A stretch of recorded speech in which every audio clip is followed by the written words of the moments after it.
Assalamualaikum warahmatullahi wabarakatuh.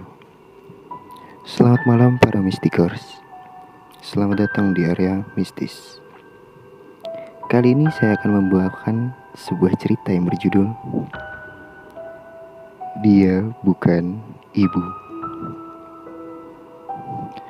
Sebelum kita memulai ceritanya, jangan lupa untuk subscribe, share, dan nyalakan lonceng notifikasinya sebagai bentuk dukungan kamu.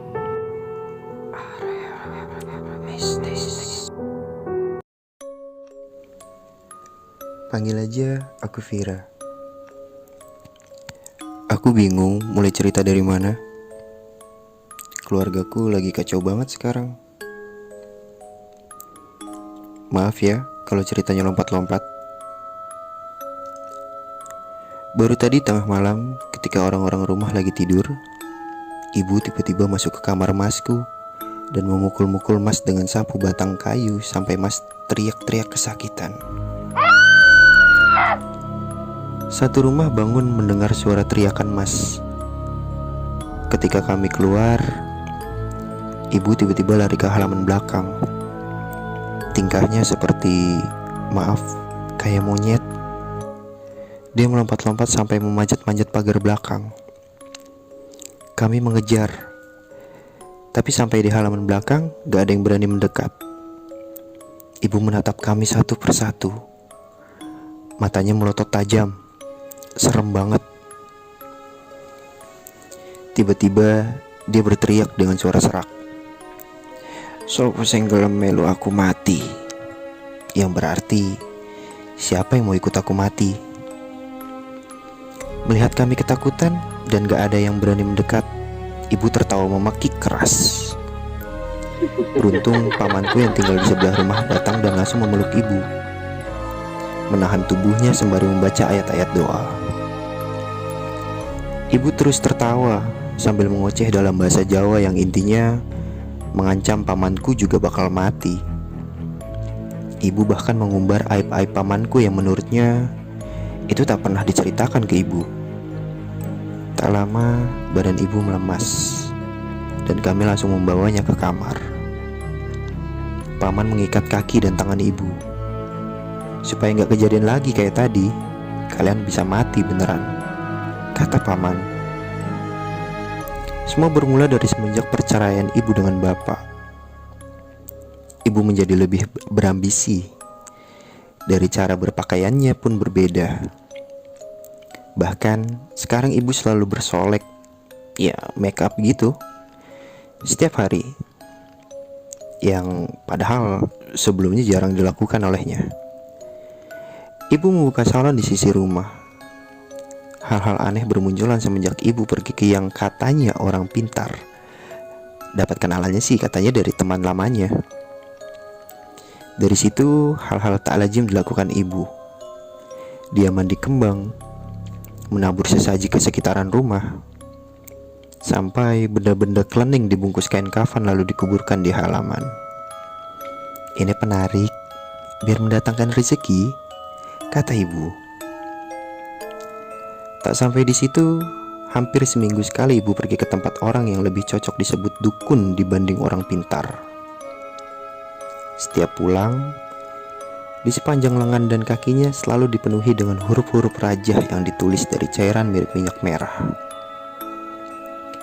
Kata Bang Jiro, kemungkinan menggunakan minyak Javaron, minyak yang biasa digunakan untuk ritual hitam atau merawat pusaka. Pernah satu waktu, aku memergoki ibu tengah berendam di bathtub dengan air penuh kembang dan lilin-lilin serta dupa di sekitarnya sebagai penerang karena lampu kamar mandi sengaja dimatikan olehnya. Yang paling mengejutkan ialah bukan hanya lengan dan kaki rupanya, melainkan badan belakang ibu dipenuhi huruf-huruf raja. Sontak aku terkejut bukan main. Ibu melihatku mengintip, dia tampak marah. Setelah mandi dia memperingatiku, "Lain kali jangan begitu, kamu bisa mencelakakan semuanya," ucap ibu. Bagiku sebagai anak perempuan yang paling dekat dengan ibu sedari dulu, aku sangat merasakan perubahan sikap darinya. Ibu menjadi lebih temperamental. Emosional ibu tidak stabil. Pernah satu waktu hanya karena aku pulang telat sehabis kerja kelompok, ibu marah sampai membanting gelas. Aku takut. Seumur-umur, ibu tidak pernah seperti itu. Sejak perceraian orang tuaku, Mas juga jarang ada di rumah. Dia menjadi cuek, lebih sering menginap di tempat bapak. Padahal aku tahu sebenarnya dia tidak juga di tempat bapak, tapi di tempat teman-temannya. Pernah aku protes dan cerita ke Mas soal ibu, tapi Mas cuma menjawab, "Kamu kan anak kesayangan ibu dari dulu. Kamulah yang bicara ke ibu." Sikap yang berubah dari semuanya membuat aku benar-benar merasa sendiri, gak punya siapa-siapa. Bertahun-tahun ibu seperti itu. Kian hari kian aneh. Bau minyak yang ibu gunakan serta dupa yang dibakar di rumah membuat aku tak nyaman berada di rumah. Percaya atau tidak, aku sering merasa diawasi dari berbagai arah. Entah oleh apa, yang pasti itu bikin aku ketakutan hampir setiap malam. Paling takut ketika ibu bilang harus memadamkan listrik satu rumah. Aku juga disuruh mematikan ponsel. Seluruh elektronik gak boleh menyala. Dan ibu melakukan ritual di kamarnya. Saat itu, aku merasa hawa rumah menjadi panas. Banyak suara derap langkah yang lalu lalang di ruang tengah. Aku gak berani keluar kamar. Tidur pun tidak bisa. HP disita mama. Kebayangkan gimana aku di kamar sendirian sepanjang malam? Oh iya, pernah satu waktu ibu pulang dengan wajah pucat. Aku tanya kenapa, tapi ibu tidak menjawab. Dia masuk ke dalam kamar, lalu aku mendengar suara ibu nembang lagu Jawa. Seperti nyinden yang mengayun. Aku merinding. Aku ketuk kamar ibu, tapi ibu gak dijawab. Dia malah terus nyanyi menghiraukan panggilanku. Rumah terasa seperti bukan rumah. Aku merasa terancam di rumah sendiri. Buru-buru aku masuk ke kamar. Gak lama, aku dengar suara langkah ibu keluar. Aku menoleh ke depan. Kulihat ibu berjalan ke dapur. Dia mengambil pisau daging dan memotong-motong ayam utuh dengan keras seperti orang sedang emosi. Ibu seketika menatapku yang sedang melihatnya dari pintu kamar. Tatapannya tajam. Refleks, aku tutup pintu karena ketakutan. Waktu itu ibu benar-benar kelihatan beda dan gak lama HP ku bunyi. Kamu tahu? Ada telepon dari ibu. Sementara dari luar, aku masih bisa mendengar suara pisau beradu dengan talanan kayu. Ku angkat telepon itu dengan gemetar. Vira, kamu di rumah kan? Ibu masih di pasar nih. Kita masak apa ya buat makan nanti? Dek. Jantung tuh kayaknya mau copot. Sumpah. Detik itu badan aku langsung kaku. Dan suara pisau beradu talanan itu semakin keras. Aku mau mengadu ke ibu tapi tidak bisa. Aku gemetar. Tenggorokanku seperti tersekat. Badanku lemas. Sampai HP di genggaman juga terlepas jatuh. Kalau ibu di pasar, siapa itu yang di dapur? Aku ketakutan setengah mati. Kamarku kunci rapat. Aku buru-buru chat ibu menanyakan kapan pulang. Untuk pintu rumah gak kukunci. Tapi aku diam di kamar sampai ibu benar-benar pulang. Waktu terasa lambat. Aku telepon Mas juga gak diangkat-angkat. Sumpah ingat kejadian itu, aku jadi masih aja gemetar sampai sekarang. Beberapa jam terasa lama banget sampai ibu pulang. Aku menceritakan semua yang kulihat tadi, tapi ibu malah tersenyum. Dia bilang, tenang, dia teman ibu. Baik kok, gak usah takut ya, sambil mengelus-ngelus rambutku. Mendengar ucapan ibu, aku malah semakin merinding dan takut. Hari-hari setelahnya semakin janggal. Banyak hal-hal mengerikan yang kalau aku ceritakan satu persatu terlalu panjang. Mulai dari suara-suara aneh, derap langkah di ruang tengah, suara ledakan tengah malam dari atap rumah, aroma-aroma melati yang entah berhembus dari mana, sampai suara ibu nembang yang sering ku dengar. Tiap dengar suara itu, aku meyakini bahwa itu bukan ibu, melainkan sosok menyerupai ibu yang pernah kulihat. Apalagi kalau ibu melakukan ritual rutinan yang listrik satu rumah dipadamkan. Itu rumah rasanya penuh dan panas. Padahal gak ada siapa-siapa selain aku dan ibu. Tapi memang kuakui salon ibu selalu ramai meski dibuka dari rumah yang jauh dari jalan besar. Ada aja pelanggan yang datang. Sebagian besar dari mereka yang kebetulan melintas selalu langsung mampir ke salon ibu. Seperti ketarik. Semakin ramai salon ibu, dia semakin menjadi-jadi dan sering mengunjungi dukun itu. Bukan hanya di dalam rumah, tapi beberapa tetangga mengaku melihat ibu malam-malam mengenakan pakaian serba putih sedang duduk di atas atap rumah sembari uncang-uncang kaki. Padahal ibu tidak pernah melakukan itu, dan aku yakin itu bukan ibu. Kejadian-kejadian itu terus terjadi hingga akhirnya ibu sakit. Dia mengeluh nyeri punggung hingga tidak bisa bangun. Dia menelpon dukun itu. Anehnya, gak lama ibu membaik dan dia langsung pergi ke dukun itu. Setiap pulang dari dukun itu, ibu menjadi sehat seperti sedia kala.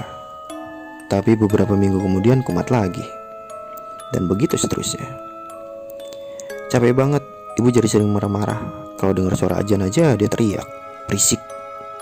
Kalau ditegur atau diingatkan oleh pamanku sekalipun, dia malah lebih marah. 2 bulan terakhir ini ibu semakin parah. Puncaknya waktu satu malam di kamar mandi ibu tiba-tiba teriak-teriak, menangis, terus tertawa. Setelah lebih dari 2 jam di kamar mandi, aku curiga. Aku akhirnya mengintip dan aku kaget banget lihat ibu sedang menyet-nyet tangannya sendiri dengan silet. Dia seperti sedang menulis raja dengan darahnya sendiri. Anehnya, bukan hanya di tangan. Siletan raja juga tertulis jelas di punggungnya dengan darah yang masih mengucur. Bagaimana bisa ibu melakukan itu di badan belakangnya sendiri? Tapi di rumah itu benar-benar cuma ada aku dan ibu. Melihatku, dia marah-marah dalam bahasa Jawa. Suaranya serak, matanya melotot. Dia menunjuk-nunjuk aku dengan silet itu. Karena takut, aku lari ke rumah paman dan aku menangis minta tolong ke paman. Dan gak lama berselang, paman dan anak pertamanya buru-buru datang ke rumah. Tapi di kamar mandi ibu sudah tidak sadarkan diri. Setelah itu, setiap tengah malam ibu selalu keluar ke pekarangan rumah. Tingkahnya aneh seperti monyet. Dia sering mengamuk, suka memukul-mukul kami ketika tidur. Aku pernah dicekik kala tidur. Dia bilang melu ibu, atau yang berarti ikut ibu.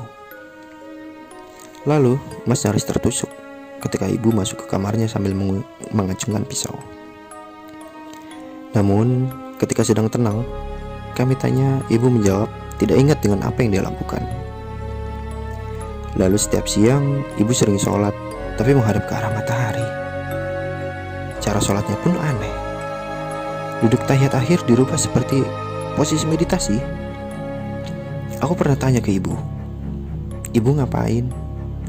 Ucapku, ibadah, sini ikut ibu. Jawabnya sambil tersenyum lebar dan matanya mendelik. Berdasarkan saran keluarga, ibu pernah dibawa ke RSJ. Tapi sampai di RSJ, ibu nampak sehat. Tidak ditemukan tanda-tanda keanehan seperti waktu di rumah. Alhasil, ibu langsung dipulangkan dari RS di hari yang sama. Namun, ketika sampai di rumah, bahkan sedari perjalanan pulang, dia aneh lagi. Tertawa memekik seperti sedang menertawakan kami.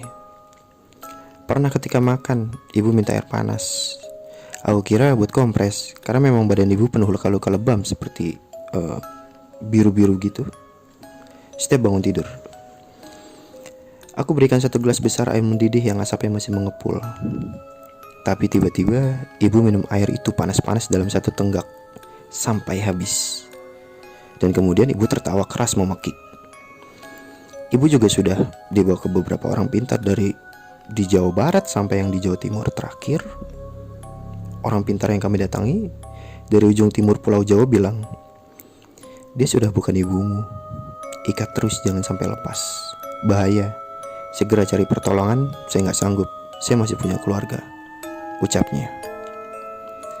Orang yang kami harap dapat menyembuhkan ibu malah berkata seperti itu. Aku bahkan benar-benar bingung sekarang. Ibu kian parah. Tolong, apa yang harus aku lakukan? Aku takut banget.